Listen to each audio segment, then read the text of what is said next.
This is the websites.ca podcast, where we help Canadian small businesses build and maintain an effective website and online presence.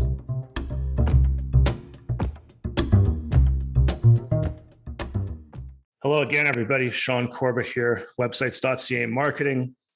The episode today, we're going to talk about audio. So obviously, if you're ever doing any video to promote your business, audio is a part of that. If you're working on podcasts, if you're appearing on podcasts, or even if you're just doing Zoom meetings in this time where there's so much remote work, then thinking about how you can get a decent audio quality is something worth planning.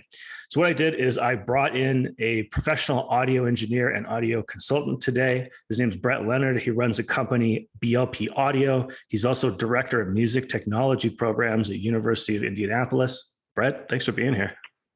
Thanks for having me. I'm excited to be on. Yeah, it's good to chat with you again.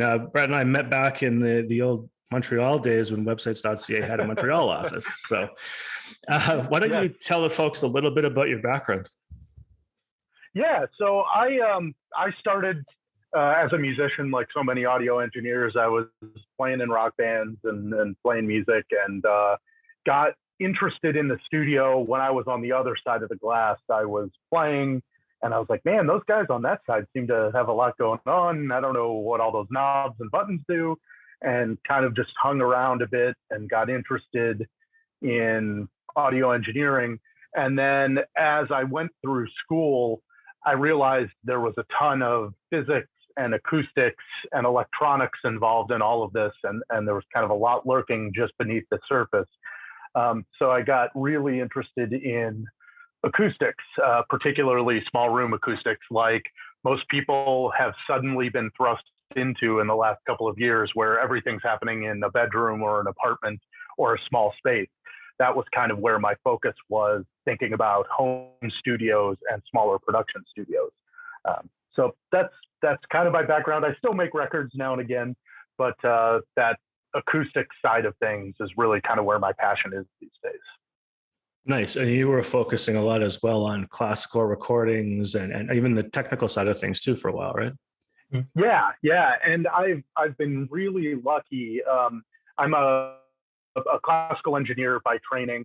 That kept up through all of my schooling and researching and all that stuff. But it's interesting because in the classical world, a lot of times you show up and there's a dressing room or a bathroom or a broom closet backstage, and that becomes your studio while you're recording in this beautiful concert hall.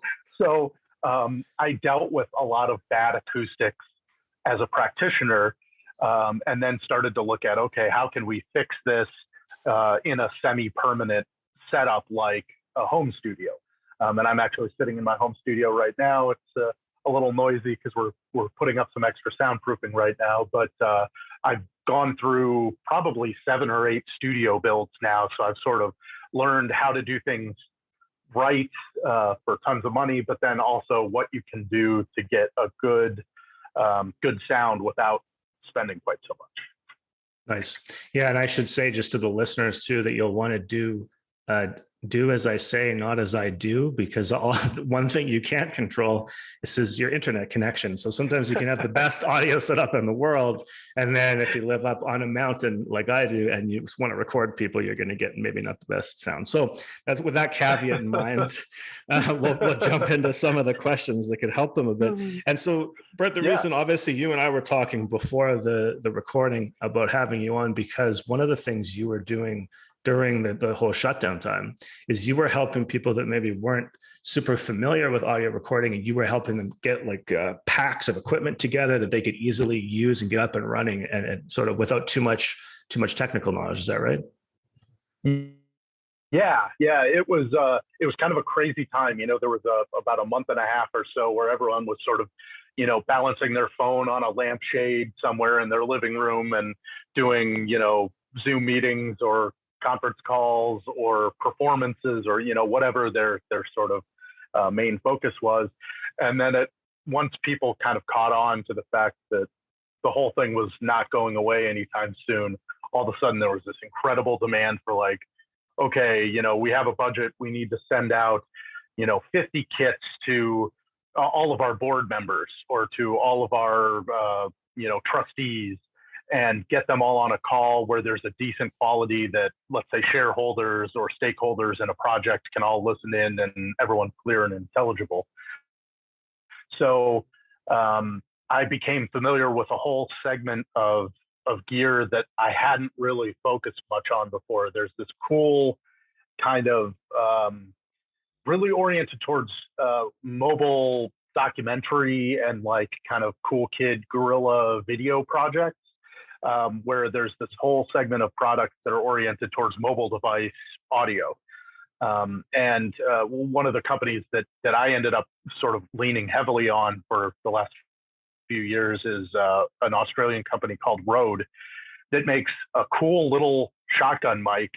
And they basically package the whole thing so it'll clip onto just about any modern phone. And you might need a Lightning or USB-C dongle to adapt, but otherwise, you can really up your audio quality for under $100. It was kind of a game changer for us. So as the pandemic settled in, we bought out the last stock that B&H in New York had. We like wiped them out. And then no one else could get them for a while, but we had them all in use, within a couple of weeks. Yeah, that's interesting because the prosumer market of electronics, like you said, you wouldn't really have dipped into before because you were accessing the highest level of pro equipment. But nowadays, even since the last time we hung out, right? Nowadays, I should say both your phone, but also what you said, the technology that can connect to your phone is so advanced compared to what we used to work with. It's pretty crazy. Yeah. And for me, I encounter a fair bit of prosumer equipment, but it's usually USB based or something like that. So it's all sort of oriented towards a desktop or laptop setup. And so diving into the mobile side, I was kind of blown away by how much is out there. And the limitation still for mobile tends to be power. So, there's all these great USB microphones that are out these days, but very few of them really work with a mobile device, not for any other reason than just power consumption. Right. So it's kind of a different set of considerations. Yeah, so let's jump into some specifics then. We were going to maybe, keeping in mind, right, we're going to try to help the small business owner. Let's talk both about maybe equipment needed, but also the environment that they record in. Yeah, that's huge. And when people are setting up home offices and home conference rooms, for a long time, it was really oriented on, okay, where's the computer monitor going to be? What's the ergonomics of that setup? Am I going to be comfortable working here? Or if I'm a creative, does it sort of inspire my workflow or whatever? But I think there needs to be a huge focus if you're working remotely or planning on generating content, even if it's just short web ads or product demos, things like that, to treating the room. And picking a quiet room is sort of common practice.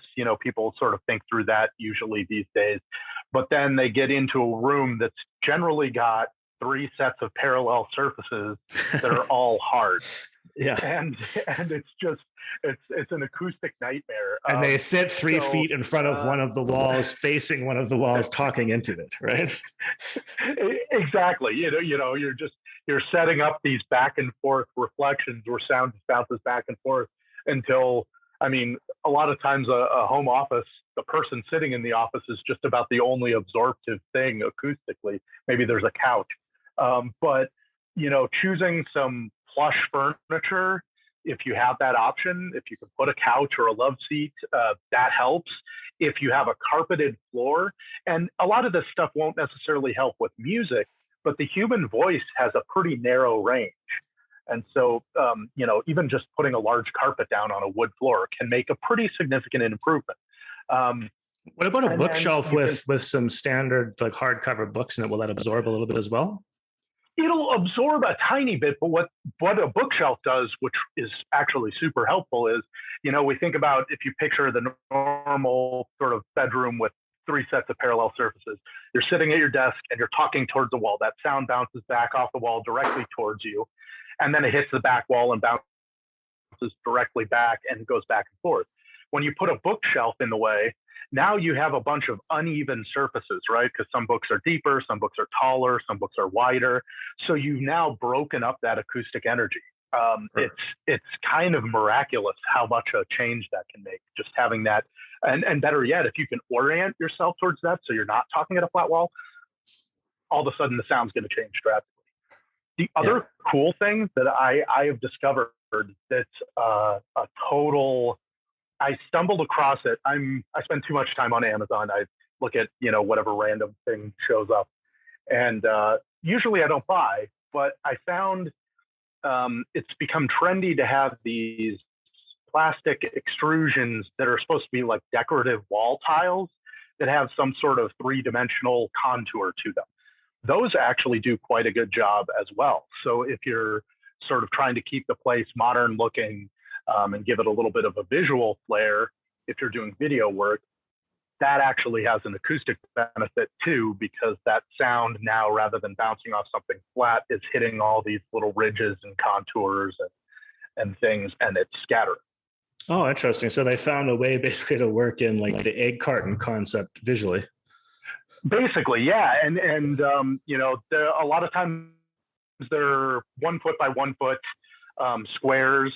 That seems to be the most common size. And you buy a 30 pack of them or something. And so you can kind of just tile them over one wall, or you can spread them out. But yeah, it actually looks kind of cool if you are careful in the placement, but then it really makes a difference sound wise. And then on the flip side, there are tons of companies that make acoustical foam, which for the voice range is a really good solution as well, because it just helps absorb a little of that sound so it's not coming right back off the wall into your microphone and causing an echo or something like that. Nice. Okay. And then mic wise, let's say something that because a lot of the people here maybe won't have access to B&H Photo in New York, where we typically buy our equipment. But let's say Amazon, Canada, we have a pretty good selection on Amazon. Yeah. So let's pick a mic or two, maybe we could recommend to the small business owner. Yeah. If you're doing something where the visual aspect is either not important or you want to look like you're talking into a mic, the company Blue makes a number of USB mics. The Yeti and the Snowball are two of the more popular ones that are both really great. And there's a Japanese company called Audio Technica that makes everything from multiple thousands of dollars worth of microphones, very, very high-end stuff, all the way down to some really affordable $100 to $200 USB mics that are fantastic. They're really bang for the buck wise. They're hard to beat. That's actually a good sub point. Like the talk show mic. Right. Yeah. So it's going to be visible. That's right. I actually tell people a lot just for, different marketing clients and stuff, because I encourage a lot of marketing clients to do both audio and video. And I always tell them, it's not like the late 90s. You don't have to hide your mic. Everyone knows you got a mic, but don't worry about it, right? Because if you're worried about hiding the mic, that should be super low priority, I think, especially for a small business. So you mentioned a price range, which was my next question, actually. There are, let's take Audio Technica or even Rode, for instance. There's such a wide range of prices. And obviously, the small business owner who's not using it that much isn't going to want to drop $5,000 plus. But what would you say is sort of the minimum cost you'd want them to get over so they know they're getting decent quality? If you're too much below on the microphone side, if you're much below $100, you might be getting into questionable territory.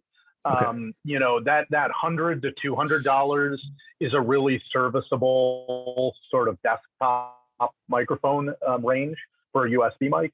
There are also one other thing, if you are slightly more concerned about, want this big mic blocking your face, which is a legitimate concern. Rode also makes a whole series of wireless mics now that are not wireless mics like we might think of them, in a newsroom or a large film set where there's racks and tons of gear and antennas everywhere and kind of this big complicated system.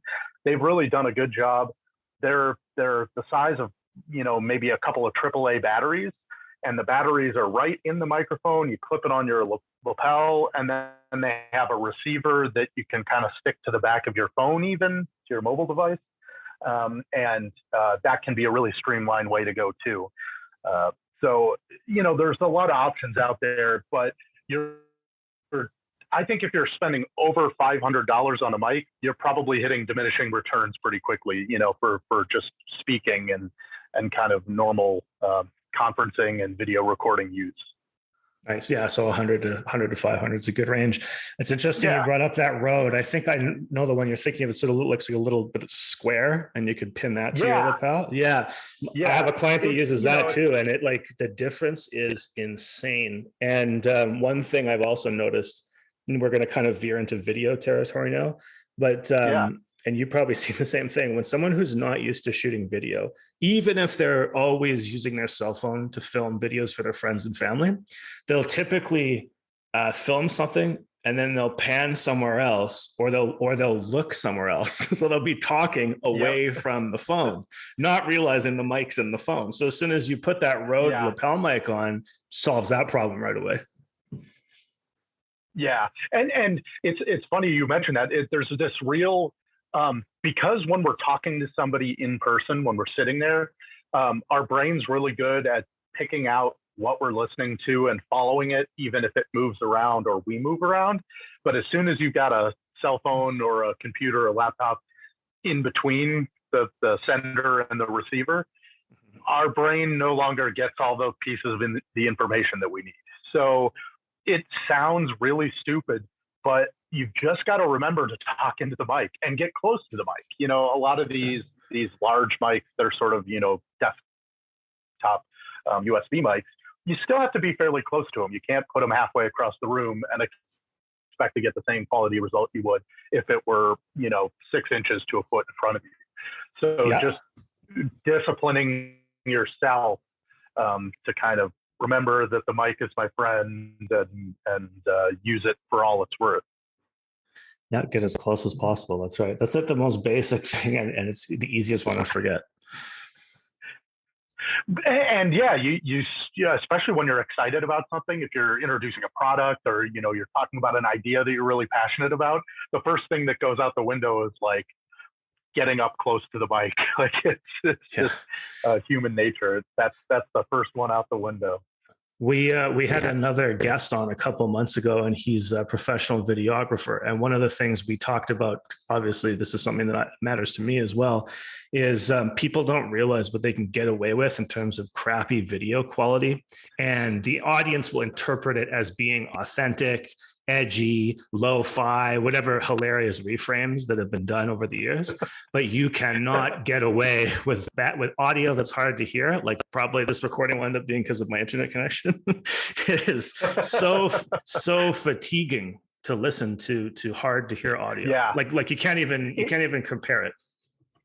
There's a huge psychological effect that people discount, that when your brain has to work hard to understand what somebody's saying, your desire to continue paying attention plummets almost immediately. So if you're not hitting that base level of quality, you think you're putting content out that's going to excite your customers or excite your clients, and it really just kind of wears them out and they tune out pretty quickly, which can have the opposite effect very quickly. So making sure you're hitting that, everyone's clearly intelligible, everything's understandable, that's where you've got to aim at the very least. It doesn't have to be fancy, but everyone's got to hear every word. Yeah, great point. And that actually brings me to one of my last questions, which we've covered a few, but I was going to ask you some common misconceptions that people have when it comes to just mics, recording sound, do I have to do this type of thing at all? Yeah, it's interesting because a lot of what people think about and know about, and the sort of common knowledge and rule of thumb type stuff that comes around about recording and acoustics relates to music.